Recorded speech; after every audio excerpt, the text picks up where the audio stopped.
Okay, it's post-rainstorm here at Rodhe Sport, and we're going to do another Coffee with Coach Rodhe episode. Now, I wanted to get this out in time for the 4th of July, but, life happens.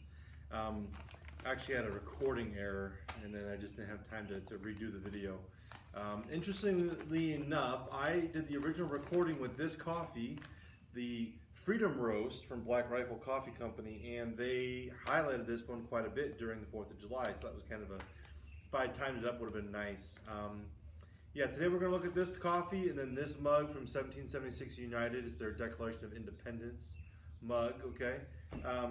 Now this Freedom Roast, this is the only, so you've got this one, and then their Fit Fuel comes in a multicolored bag, but this is the only coffee Black Rifle carries. It's in a bag like this style with all the colors.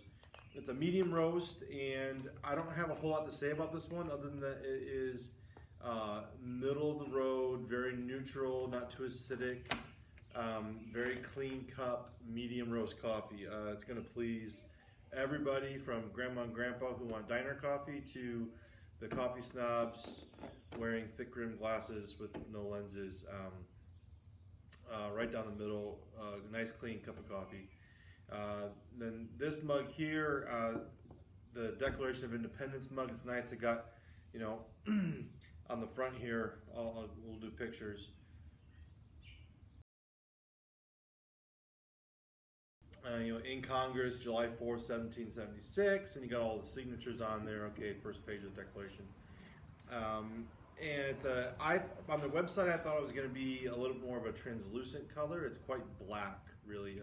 It's not like a flat black, but it's a very, very dark color to where when you look in the mug, you can't really tell where your coffee starts and stops and where the mug is, right? It's just kind of all one color in there.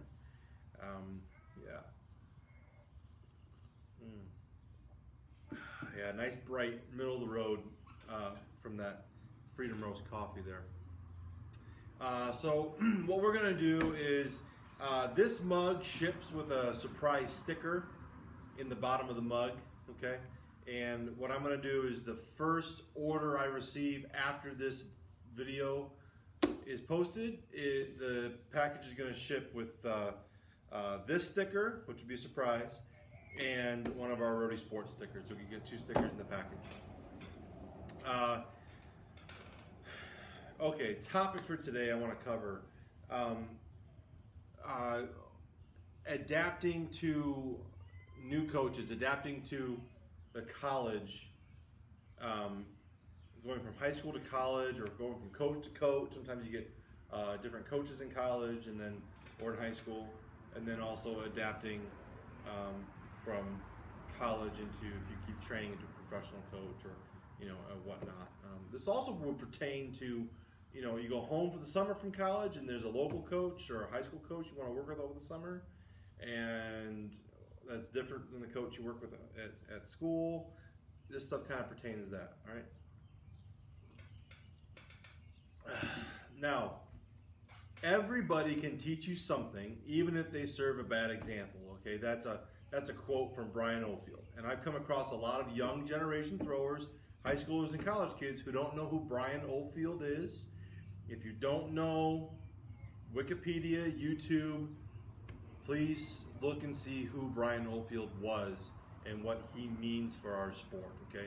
He very much inspired me when I started on my professional journey, and his quote of "in search of the hole in the sky" was kind of my mantra, my standard in my path where I was going. Now, everybody can teach you something, and everybody can work together, okay? In my travels, in my career, you don't always get to be with your coach. Sometimes there's a team coach that was selected instead of your personal coach, or sometimes somebody can't make it to a competition, but there's a friend's coach is there, or your event coach isn't there because they had a baby born, but you got your high jump coach is there to help you out, right? And they can help you, right? People are smart. A person is smart. A crowd of people can be dumb, but a person is smart, and so you can work with anybody. And this is where I tell people, be a student of the sport, because sometimes you might have to help yourself or help others to help you. And you need to know the basics of how to say, I need to do this in my throw. I need to keep my heel up in the center. Can you watch me and make sure my heel doesn't come up? That other person, they might not have any idea what heel staying up means. But they can watch it and they can see if it happens, or they can hold your camera for you and record a throw while you do it. And right. So there's lots of ways to work with coaches that you don't normally have to work with. Okay, even if they might not know as much as you, or as much as your regular coach.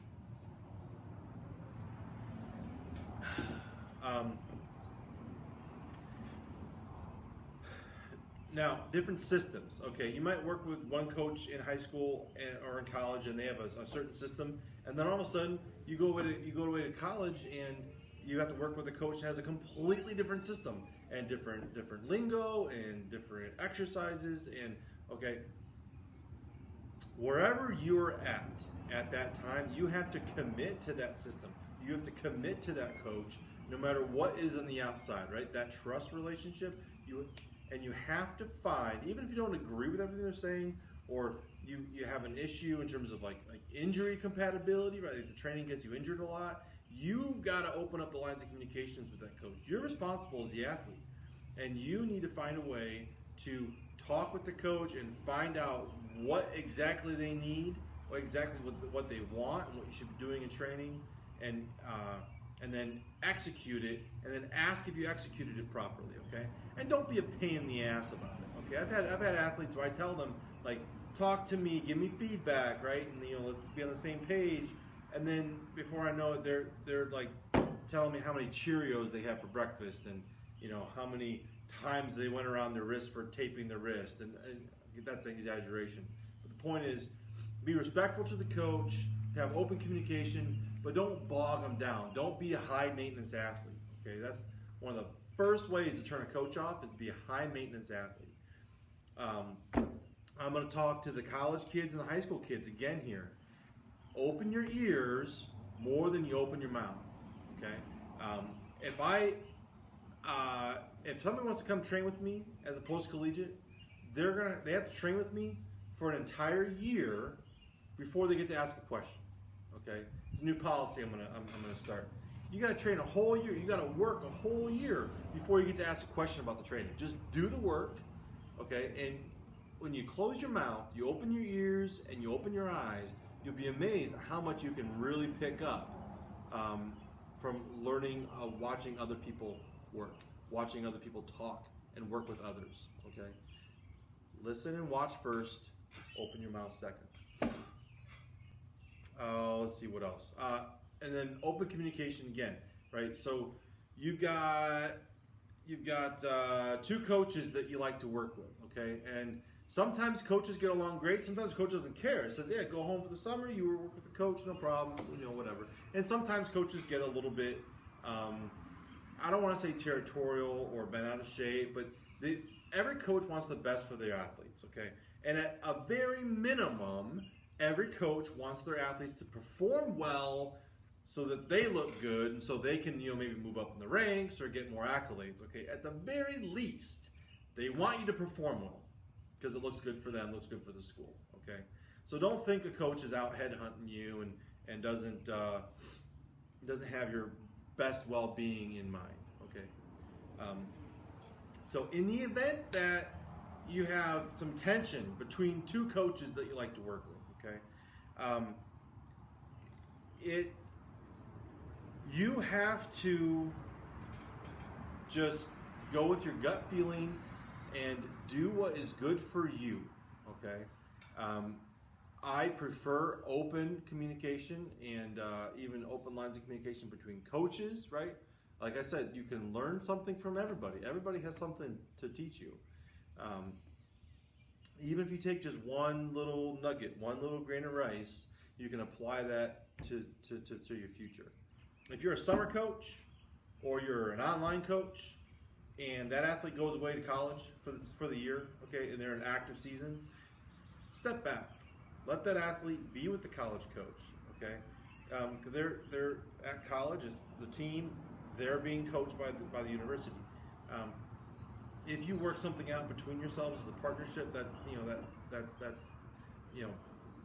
that's great. But in general, a high school coach has to take a step back and let the kid go on to college and work with the college coach.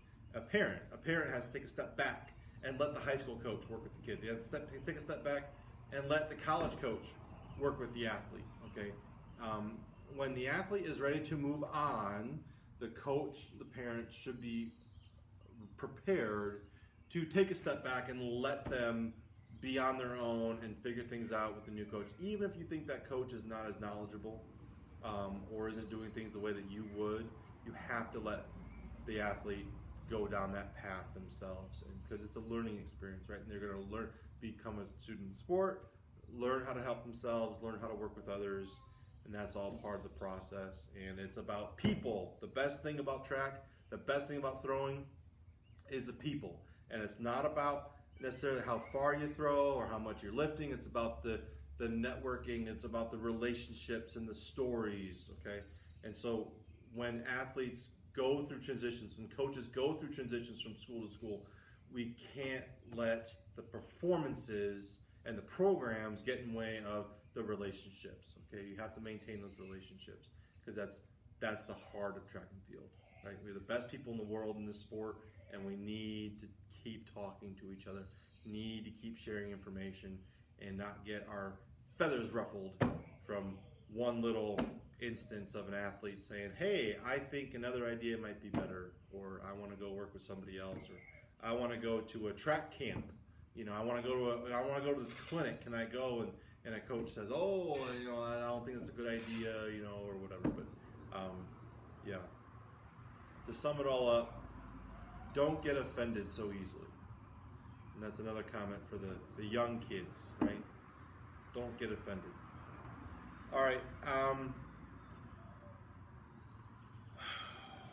Let's see. Fancy line. Until next time. I don't know. What should we say this time? Keep your mugs big